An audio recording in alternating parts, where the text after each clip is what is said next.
When it comes to the Note Air 5C, to me, that device, a lot of people are saying, oh, it's just an incremental upgrade, which BOOX is known for. I get that. They're known for just doing a little spec bump and really acting more like a phone manufacturer or something like that. But the 5C to me feels like they have learned the lesson from the Tab Ultra C Pro and the Note Air 4C and combined those two devices. That's my take. And it may be a hot take, it may not be what everybody's thinking. All right, everyone. So, welcome back to another edition of Change Chat. I am joined here by my good friend Vlad Kostek. And so, Vlad and I are members of the E team, and we are sitting down for the first time together as a duo. So we were talking a little bit offline about that. A lot of fun. We've known each other now for what's it been? Over a year now, Vlad. I think we've talked quite a bit, Yeah. but we've never actually recorded something together until this time around. So if you can take just a couple of minutes for those who may not be familiar with you, talk a little bit about your channel, what brought you to start doing a YouTube channel. Some people in the audience will know you, some will not. And then we'll jump into some different topics related to e-ink and different technologies out there.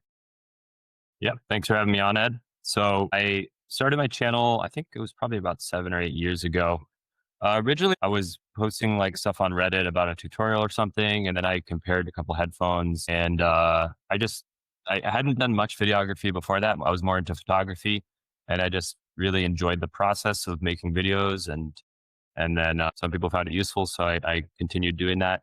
But always been very passionate about technology, and so my channel focuses around the products that I use day in, day out. And then I like to, share that with people and show how I'm using the product. Awesome. And I think that's something, we kind of have in common, which is this idea of long term or intentional use of products. I started by just focusing on my very first videos on the Rocketbook. That was purchased just to show a different way to move past paper. But I was already at that point using the Supernote A5X, and that's been my primary platform, the Supernote platform, for coming up on 5 years. So we're over the 4.5 year mark on that. And I've branched out, started doing some other reviews, basically because the community's asked me to, but not necessarily for any other reason, except I'm always on the lookout for something that'll make me more productive. So far, I haven't found that. So what we'll do is we're going to talk a little bit about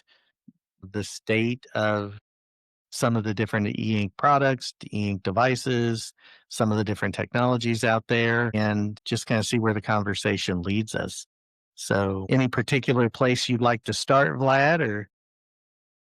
Yeah. So we actually did have a little bit of a conversation before this, and then we had some audio issues. So I think let's pick up a little bit where we left off on the new BOOX devices. And I think you were talking about your interest in the Note Air 5C and the keyboard. And I think I have a little bit of interest in that new keyboard that it has now. So what were your Yeah, thoughts? yeah. So for me, I think that, and Vlad did point out the elephant in the room. We did have a conversation a little bit earlier, and we had some technical difficulties. So this, we'll try and capture some of that, and then maybe at another point do another recording. But when it comes to the Note Air 5C, to me, that device, a lot of people are saying, oh, it's just an incremental upgrade, which BOOX is known for. I get that. They're known for just doing a little spec bump and really acting more like a phone manufacturer or something like that. But the 5C to me feels like they have learned the lesson from the Tab Ultra C Pro and the Note Air 4C and combined those two devices. That's my take, and it may be a hot take, it may not be what everybody's thinking, but that's how I see it. I see them as having recognized that the Tab Ultra C Pro didn't do well in the market or as well as they hoped it would do in the market, but the Note Air 4C had done very well. But there was no keyboard case with the Note Air 4C, and really not a good way to implement that.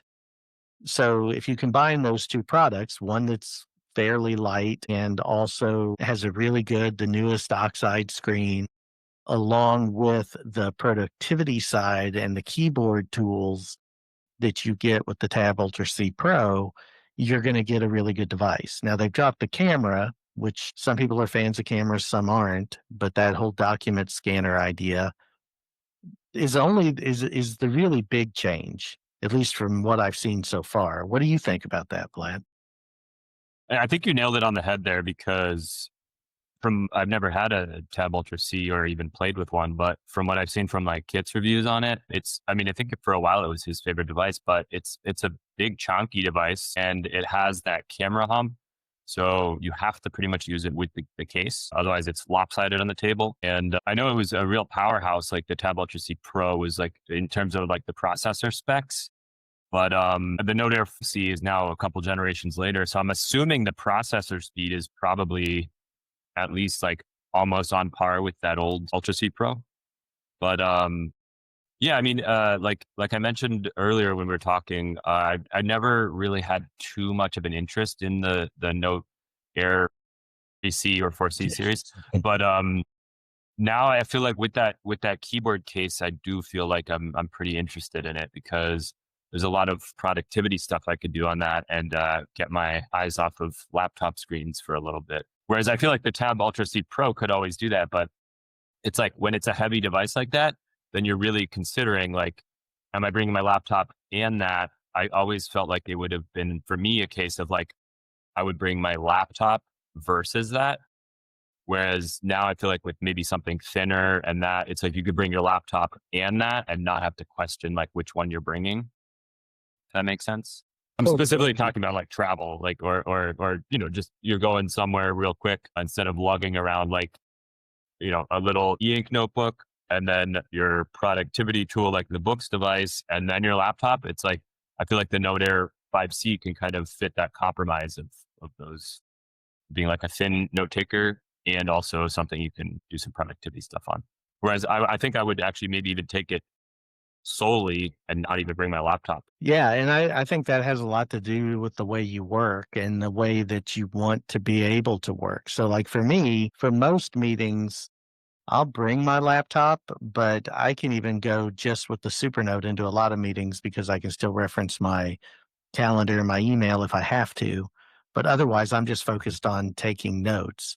So 90% of the time, my laptop just stays in my bag and I never pull it out because in a meeting context, it really doesn't, it's not necessary. But something like this, like you said, especially for being able to still type in Word, still type it, and you can do that in Supernote, but not to the extent. I mean, Books really is, if you want to be able to work with apps, it's the better platform at this stage for that.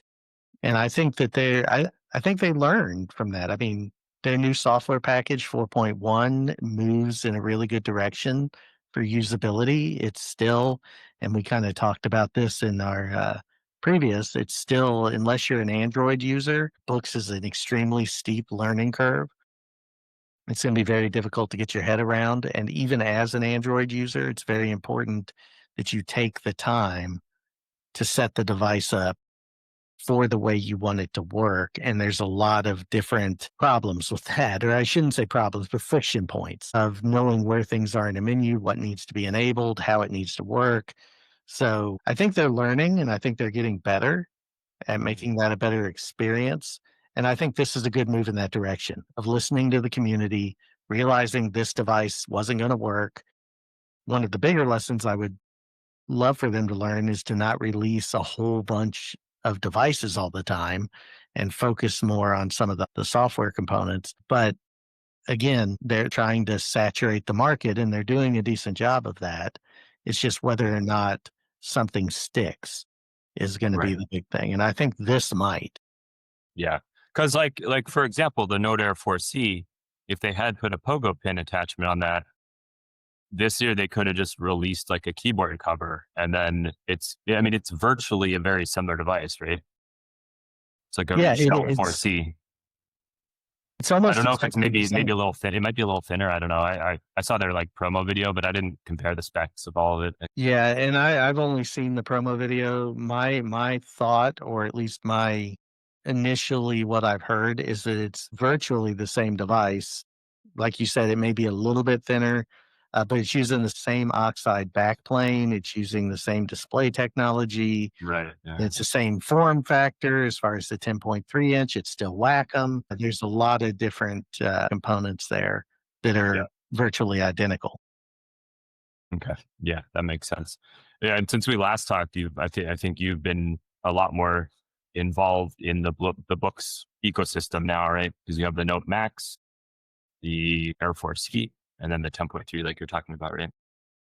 Yeah, yeah. So I have those 3 devices. I actually gravitate more to the Note Max because I use the Supernote for most things, but the Note Max is something I can grade large PDFs and I can use for kind of large PDF reading without a bunch of reformatting and reflowing and trying to really make that work. The new Supernote Digest features made that a lot easier because of the fact that aren't tied to the page for your annotations. So it's really easy to both type and write handwritten text Hmm. using a smaller screen than what you were able to do before. So it's going to be interesting. I think the other new Books device, of course, is the Palma Pro.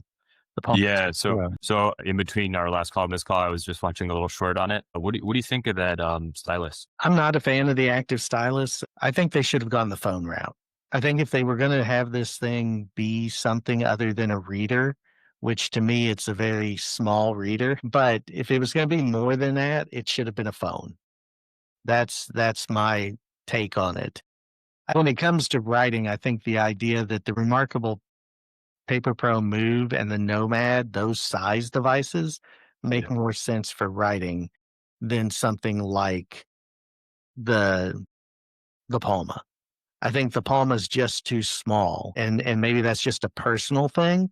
So to Yeah. me, it would have been better had they gone the Big Me route and said, "This is gonna be an e-ink phone, and we Yeah. already have the best screen tech, we already have the best interface for it. We're just gonna turn on that cell connectivity and add the 4G and 5G bands to make it an actual phone." Yeah. Yeah, I mean, I was thinking about it the other day because I think it's a very appealing device. I've said this for like years. I would love like literally a S20, some X Ultra with the stylus that's e-ink. And this seems like the closest thing to that, but the stylus is still big. So it's not something you're going to keep with the phone. So in that case, it almost makes it not like a device that I would always have on me that I would be able to write because the stylus is separate. So in that case, I'm thinking like, okay, then like something like the Move makes sense because you're already taking a separate device, not just your phone. You know, I don't know. Do you Mhm. think it's something like you could use as just your phone? See, I think I could. Right now, I mean, I held off. I actually canceled the order I had in for the Big Me Hybrid Pro back when it came out because of the fact that I see my devices as having different uses. So Hmm. for me, my phone does a specific set of things. My computer does a specific set of other things. And then my e ink devices do the other things that I need to do as far Yeah. as handwriting and productivity. So I'm very big into intentionality and switching when I Yeah. need to the device that makes the most sense. I also don't like that they added it as a capacitive stylus on this because the S Pen you were just talking about, the Galaxies, that's a Wacom Yeah. enabled stylus. So you're going to get a better experience in that. Yeah. And I know it may be because of screen availability. I know there could be a million reasons why they haven't chosen to do that. But if you're going to put writing on a tablet or writing on a device, unless you're going to maximize or optimize it the way that Remarkable has or the way Mhm. that Apple has, I think you almost have to go with a capacitive style or with a Wacom enabled stylus to make the experience good. I mean, that's just from when I've used other styli, it just doesn't work the way I would like it to. Yeah, and I do have the Hybrid Pro you're talking about. The way I've been really using it is I don't think it's something that like I was considering getting another SIM for like 3 months and just testing it out, like having a phone that I just use during the workday that's not connected to all my like social media and like distracting apps and whatnot. But I ended up deciding against that because I was just like, it seems silly for something that I'm not going to really be using fully as a phone, but I'm using more as a device while I'm working to distract me less. So essentially, what I use it as is I create a hotspot. So let's say I go somewhere to do work. I create a hotspot on here, and then I have my laptop, my eink note taker, and this phone hooked up. So if I'm doing something, I just want to like look something up really quickly. I have access to my WhatsApp messages still. And then, if a family member will typically like call me on WhatsApp. So if it's important, they'll call me on here. So I found it kind of like that. What you're saying about the Wacom stylus is like, I feel like my Note has almost the same functionality for me as the Move because I put out a video recently. It's like the way I use this more is really just to do quick list items, check marks. So like check things off. If I'm editing a video, I'll do quick timestamps of like shots I need for that video. So I don't really use it as like a full note taker. And so that poses a problem to me because this is something I always have in my pocket and I can do the exact same thing. And one of my biggest complaints about the Move was that I don't find I write very neatly on it because it's a smaller device. I'm not like normally like using it on a table, or I use it on a table sometimes, but sometimes you're using it like in the air. And then it's just your notes just don't really come out very neat. And they don't either on this, but I always have this on me. So it's like it poses that issue for me of like when are you getting just into like too many devices, where Yeah. the Palma Pro, because the stylus isn't in the device, I think it would always be something that I would take in conjunction with my phone. So the problem that the Palma Pro poses then is like if you're using that as your phone replacement and there's like a situation where maybe you forgot the pen, you can't just use any Wacom stylus. And feel like I would be incredibly frustrated if there was a point where I needed to be note taking and I didn't have that stylus on me. I mean, I guess you could use Google Keep or like some notes app, but that kind of defeats the whole point of like a phone with a stylus, right? So for me, that's the problem, I think, with that device. Yeah, and I would also say that your point about the phone having note-taking capability for what you need it to do is really important. So I used to have a Samsung Note. I also had the Fold at some point, and I found I wasn't using it enough to justify keeping it. So I went back with just the regular base S27. But the idea being that if I had needed it, I could quickly jot something down. I think that the Paper Pro Move to me, at least, and I don't know if it was a misstep because I think they're very much targeting their own audience with that device as a companion. Yeah. But for someone new, I jumped back into my retail days and I would have loved to have had a little handheld size notepad to be able to take around when you're looking at merchandising, all these other things that you're having to do, make quick notes about what's going on the floor to follow up with. But the Move isn't that kind of device. It's a very premium device that I also wouldn't want to take into an area where I could drop it on a concrete floor or where I could. So it almost feels like it's got, kind of multiple personalities. I don't really feel like it's super comfortable to take notes in the folio. It makes it like, and you can see here, it makes it wide, like that much wider, which I'm someone who has big hands and even I feel like it's a little wide at that point. So I think if I were like in your scenario, if I was on like a work floor using this, I would be using it out of case. And then, it's all glass, metal. Yeah. And I think that's where the issue lies for me. So, and going back to that idea of being really intentional with the technology that you use, because otherwise, you're going to end up with device fatigue. You just got a device for everything, or you have, like for me, I mentioned when we've talked before that I've only bought the one device because I buy a device that works for me. I don't have multiple ecosystem devices. Now, the one exception to that maybe in the future would be that I'm thinking about testing the Nomad again since they've changed up the way Supernote works with the digest and some of these new features. But Right. even then, I wouldn't carry both devices. I don't think. I think I would be very intentional about if I'm just running out to do something really quickly across campus or into another office, I take the Nomad with me because it's quick, it's easy, it's light, and I go and the Manta's light too, but I take that, I use it, and then I come back, it syncs, hopefully when they get the sync worked out, Yeah. and then I'm good. And then I've also got my phone if I need to reference a note. So sometimes I may not take either device if I'm only going to be looking at the notes for reference and I don't need to take notes. But even then, with the new digest, you can do some things with your phone to save for later and then go Yeah. back and expand on that. So yeah, I'm not really sure what the Palma 2 Pro brings other than Yeah. color. Brings color, Yeah. which is a big deal for a lot of people, but the cellular connectivity is data only, so it's not a phone. Yeah. Active stylus, so it's not a best in class stylus. And to your point, it's not really a portable package because it's more like, oh, well, you added this functionality. Yeah, I mean, even the short I was telling you I watched before, it showed it in a case, but in the case, I didn't even see anywhere to put the stylus. I'm just like, that stylus feels like maybe there is a case. I haven't fully researched it, but like that just feels like something I'm going to lose or forget to bring, you know? Yeah, well, and I think that's the beauty of like the S Pen, even though it's not It's always there the when you most need it. comfortable style. Well, and even though it's not the most comfortable like stylus, it's not like something that we think of as a stylus, that's big like one of Yeah. these, but it's very functional. It's with the device at all times Yeah. and it just works. Yeah. And, for most of the stuff I write on it, I'm not writing for more than a minute or two. I'm just writing quick thoughts down. And then when I get to my note taker later, I can look at those and like elaborate on it. But I'm not like writing out, sentences on there. I'm just writing quick ideas, shopping lists or things to do, like checklists, like all that stuff.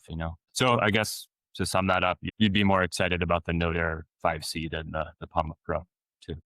I think so. I mean, I'm not really interested in the small form factor unless it's a phone replacement. But even then, that's why I canceled the Hybrid Pro. I kind of fell into the same thought pattern you did of, is it really a phone that I could use to drive? Well, and And this I one still think, does have the cellular capability, but it's like you're talking about device fatigue. It's something I find useful and like can limit my distractions, but I don't think I need it to be my full phone. Although I don't know, we'll see. If they do come out with a color one that has a silent stylus, I could maybe see myself switching to that full time, but that kind of doesn't exist. So it's all hypothetical.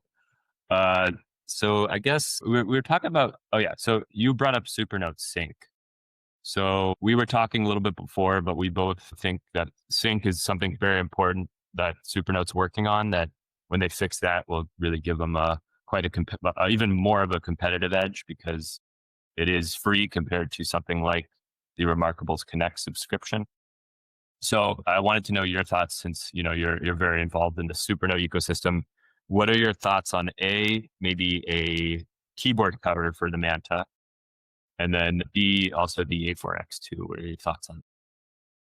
yeah, so a couple of things. One, I think that, and you and I have talked about this before, the idea that I think Supernote recognized that their user base has pivoted in the way they're using their products. Originally, it was all about get one device that suits you and stick with that device.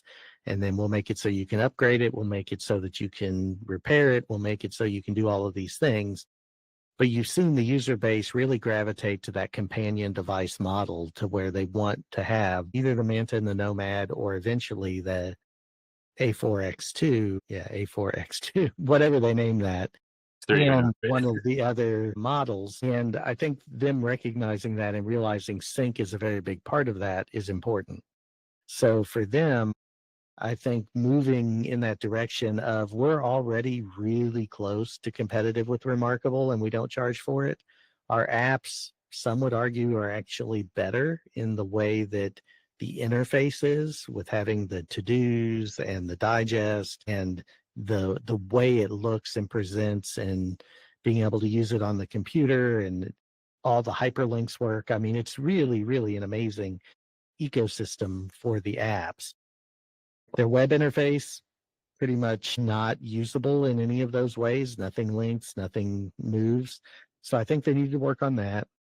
And I think they need to work on really thinking through how users would use multiple devices. So I think for them, it's all about, okay, we've seen what's needed. How do we develop the software to make that happen and make it more usable? And then I think you've seen a lot of these new moves are setting up for the A4 size. Now, the digest feature, for one, is definitely pointing towards a larger size device, but still scalable down so that you could engage with those peripheral pieces and notate on the large device in the margins. So it's almost combining all of the best of all worlds to be able to truly engage with a PDF or an EPUB while making that transferable and scalable down, which no device really does excellent at this point. BOOX probably does it the best, although I've heard the scaling on the remarkable Paper Pro and Paper Pro Move is decent, but it really kind of just shrinks it, doesn't it? Yeah, it's okay. Between even the Paper Pro Large, the RM2, and the Move, I found it okay. Like, there's definitely times where I found myself just like doing a lot of pinching and zooming between them. I mean, yeah, but that's also, with a different aspect ratio. I don't know if there's really an ideal way to do it. It's it's a tricky thing. Yeah, yeah. And so I would say for the A4, there's a couple of challenges there, and I don't have any insider information on this other than it's not planned to come out this year.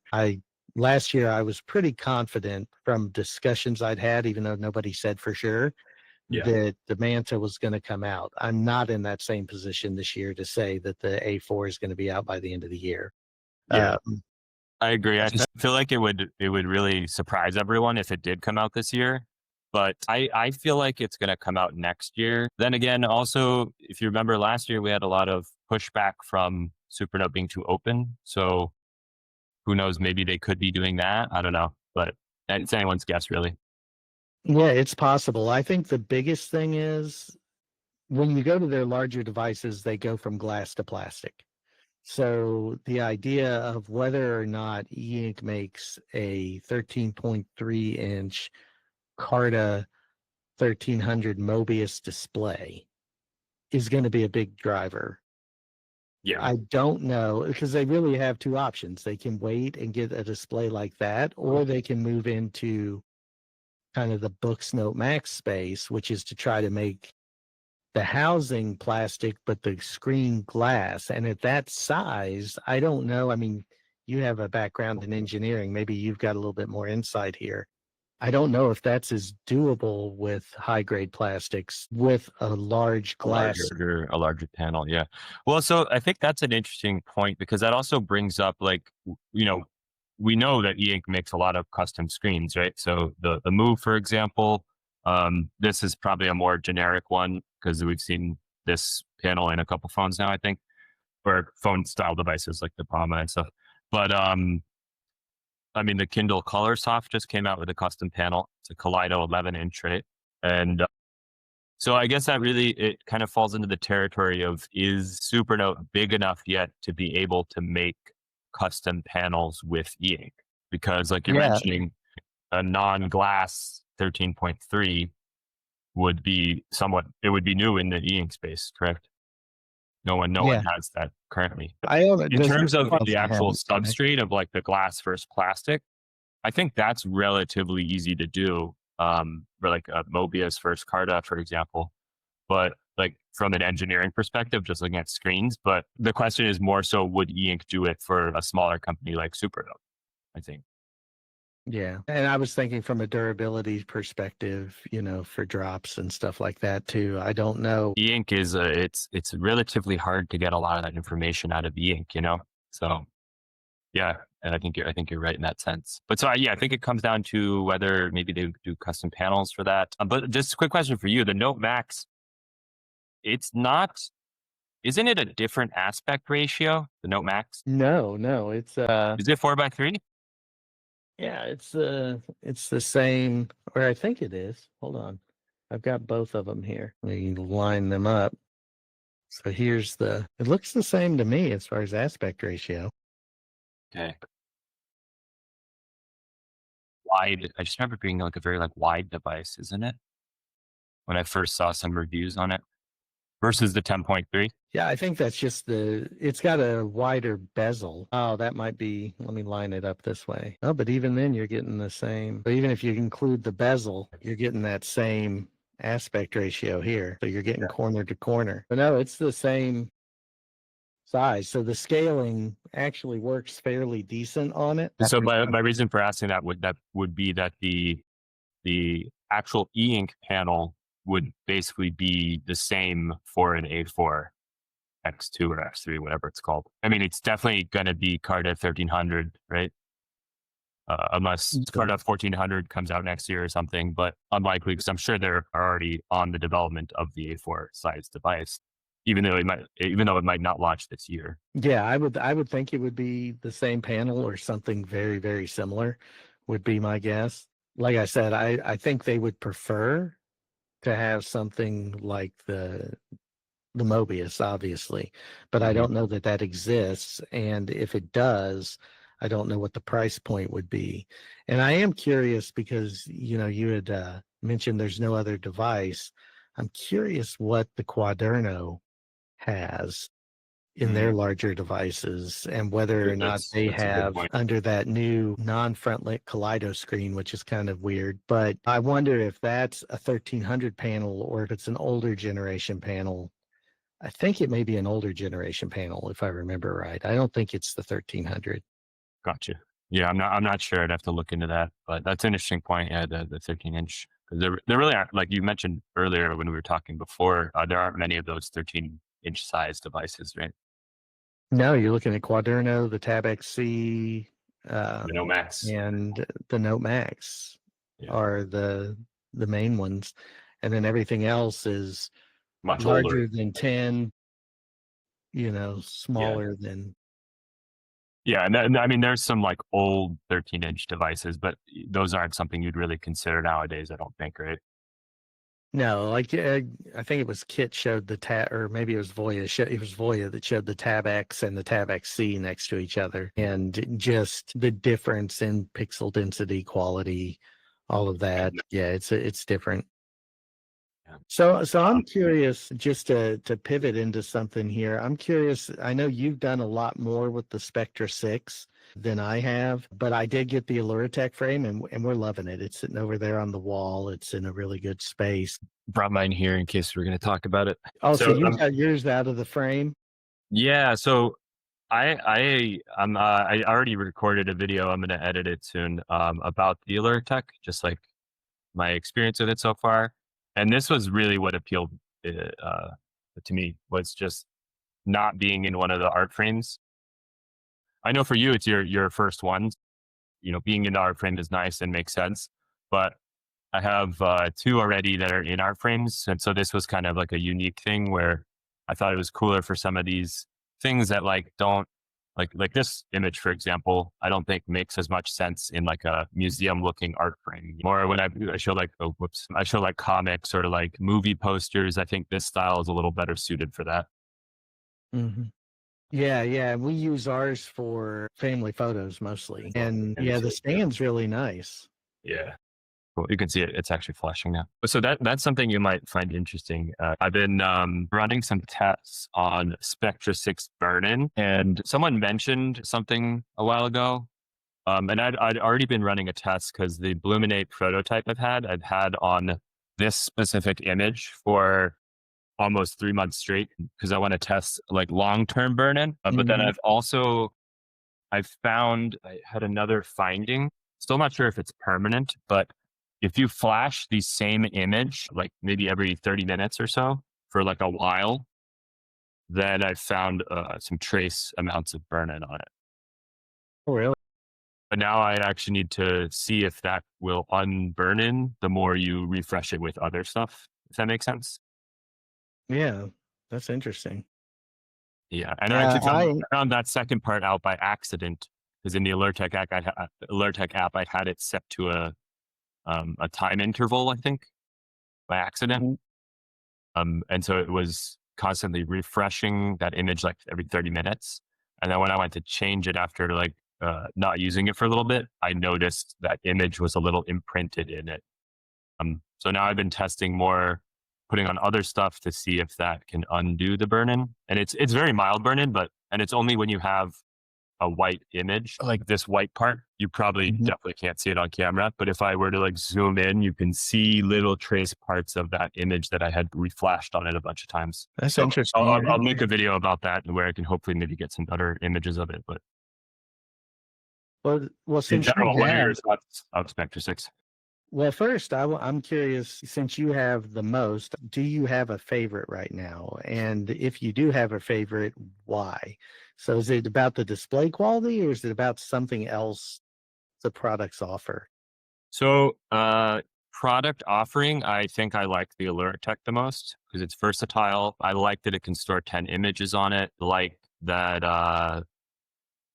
but the downside is I don't think the image quality is as good on the Alertech as like the reflection frame. And the Blumen 8 I can't really speak to too well just because the one I have is like super prototypey.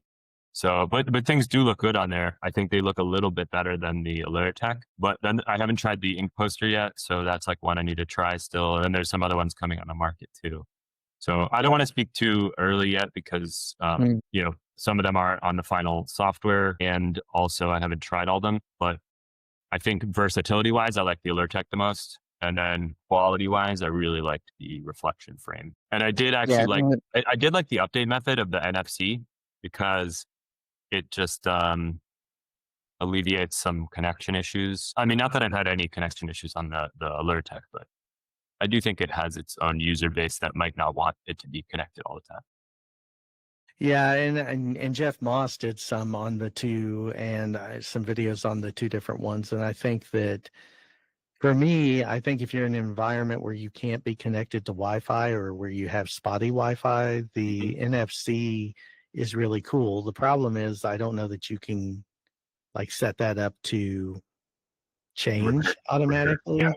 And I like that about the Allure-Tech, but again, that's the only one I have. But I like it because I can set it up, and quite frankly, Melissa sets it up with 10 family photos, and then they switch out every day. And every morning you come down and you have this new photo, Yeah. and it looks really good. I mean, I was surprised because you look at it close up and you're like, okay, that's grainy, but that's not how you look at picture frames. Yeah, we're pixel peeping most of the time because we're reviewing it and we're putting on camera, but in its natural daily setting, like do you have it in a good room with pretty good lighting?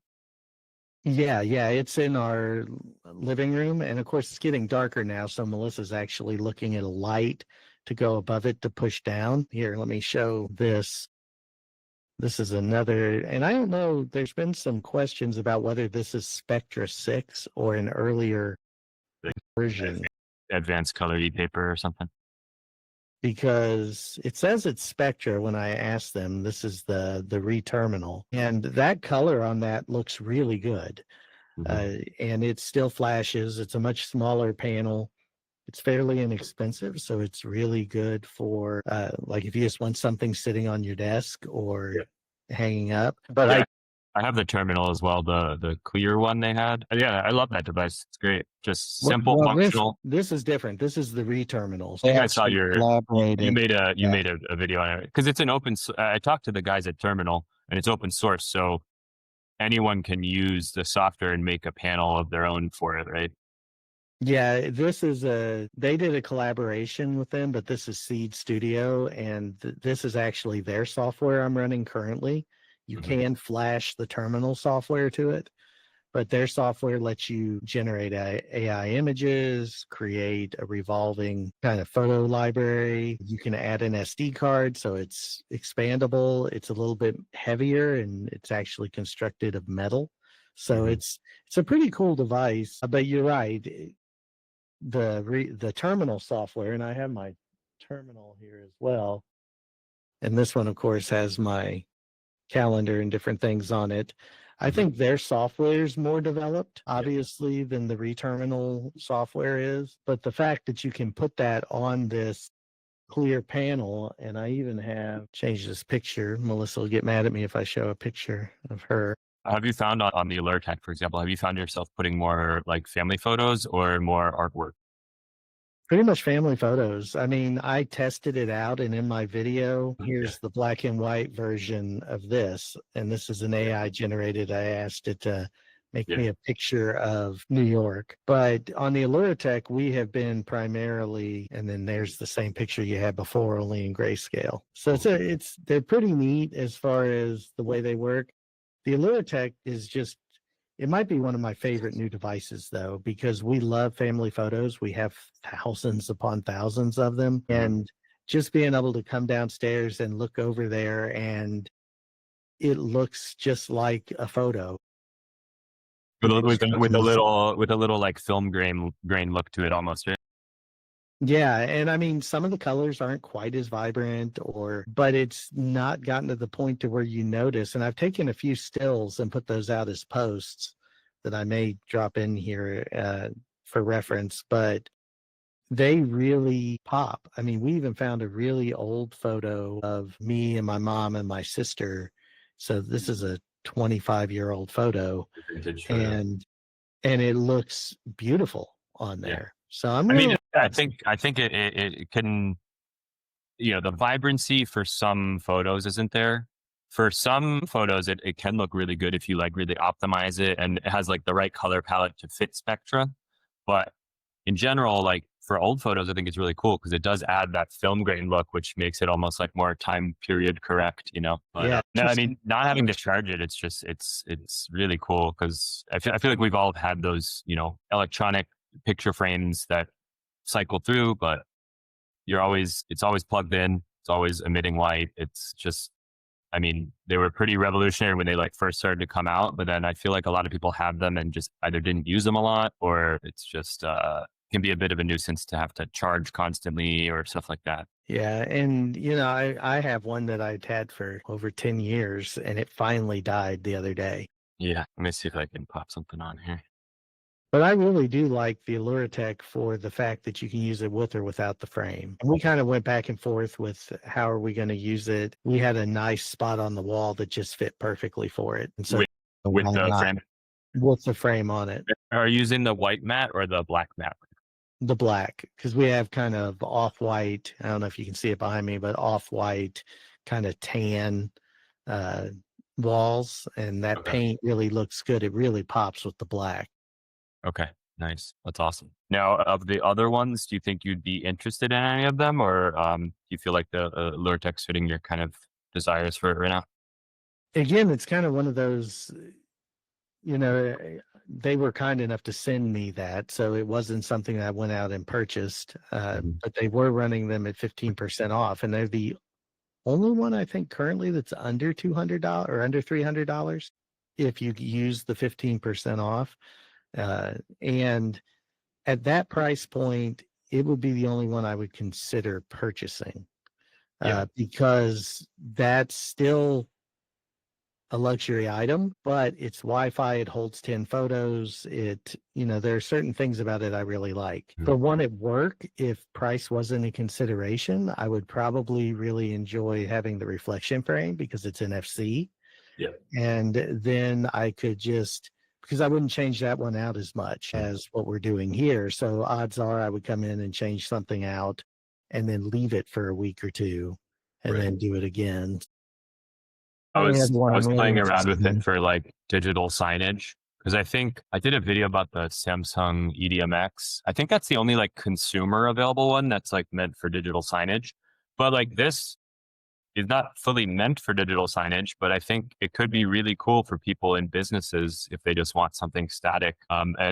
Because it's not like an art frame in this sense, it looks like a little sign. And, you could pop it on the wall or you could just have it on a little stand next to like some products or something or coffee shop or like something like that, So, but for $350 at that price point, I do think it's a pretty enticing option where, maybe you're a business that's printing a new menu every day or something and you just buy one device and just update it every day. Yeah, I think, and if you look on e-ink's website, I mean, like you said, they're pretty close to the vest. They don't share a lot of information, but if you look at what the Spectra 6 panel is meant for, it's meant for digital signage, Yeah. But there's and not a that's lot how of they build it. commercial, like consumer available ones. I'm sure No. businesses, if they're trying to buy in bulk, like, even like a Best Buy where they're buying a lot of little Spectra panels or advanced color ePaper for tags, that's a whole different market that we are not even really aware of because we have no use of buying anything like that. But for like small businesses, for example, who are maybe going to buy like two of these, right? Like they're not going to work with eink directly to get, hundreds of panels for their massive department store. It's like, so Yeah, yeah, no, I agree. I think that that shows you it's really cool to see it coming to the consumer market in some yeah, way. So and I'm really interested to see where it goes. I mean, I'm not this person. It's one reason I'm not such a huge fan of the color devices for writing and note taking mhm, is because the only way I can see myself being really enticed by them is if they look this good, right. because then it would replace something that I would use a regular tablet or a computer for. It could potentially do that. But I Mhm, don't know that they're ever going to get the refresh rate or it's not meant for that. It's not the technology to do yeah, those sorts of things. And so I'm interested, I think, for visuals, for whether it's signage, photos, artwork. And I was really impressed at how the artwork came out on the Allurotech. I mean, yeah. considering you can't tweak it or change the contrast or brightness, it did a pretty good job of the different things that I pulled, and I mean, we're enjoying it with the family photos a lot.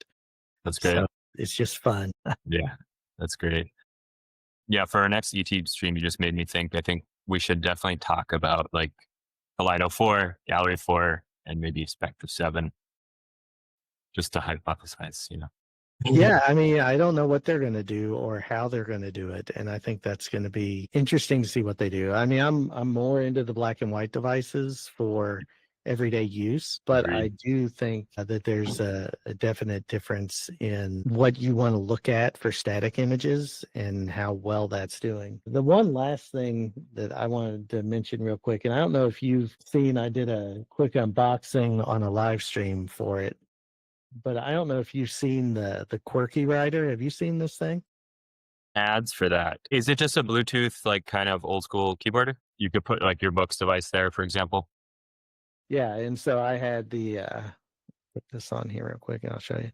And this is funny because this will just show you how one of the quirks was Supernote. So like for here, I've got my Manta on it and I was typing in it. Mhm. So you can set it up like that. I can turn it sideways, but the auto rotate doesn't work. But if I Oh, you can manually manage it. rotate it on, not on this, if I manually rotate it on the X, it works. But there's no way for me to rotate it currently Oh, on weird. this in a Word document. So it's just interesting. And unfortunately, the Note Max is too wide if you put it in landscape. I was just about to So ask you about the have Note this, Max. I was going to say that would be a cool, like, little typewriting experience. it goes right to here. Oh, okay. Like it just barely touches and makes these because this is or this is one of these is manual scroll and one of them is up down. Mhm. This is a return, but you also get an enter key. Yep. It's just a lot of fun, and I've got the number pad coming with it. Nice. That's awesome. So Yeah, I'll have to it's check out your videos on that.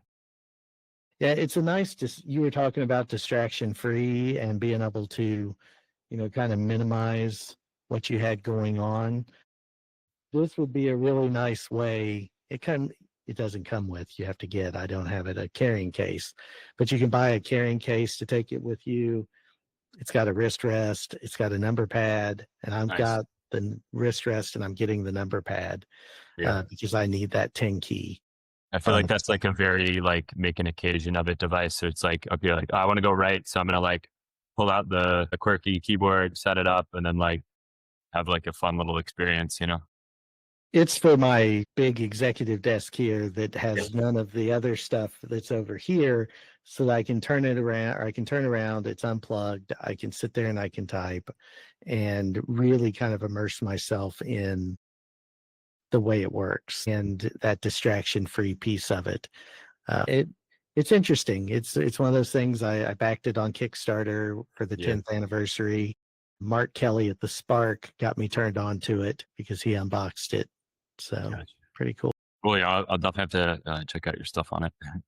But well, anyway, Vlad, thanks for joining me. And any closing thoughts before we get out of here? Anything that you've got on your horizon, or anything that is pressing? Nothing really. I mean, this time I think we talked a little bit more about eink.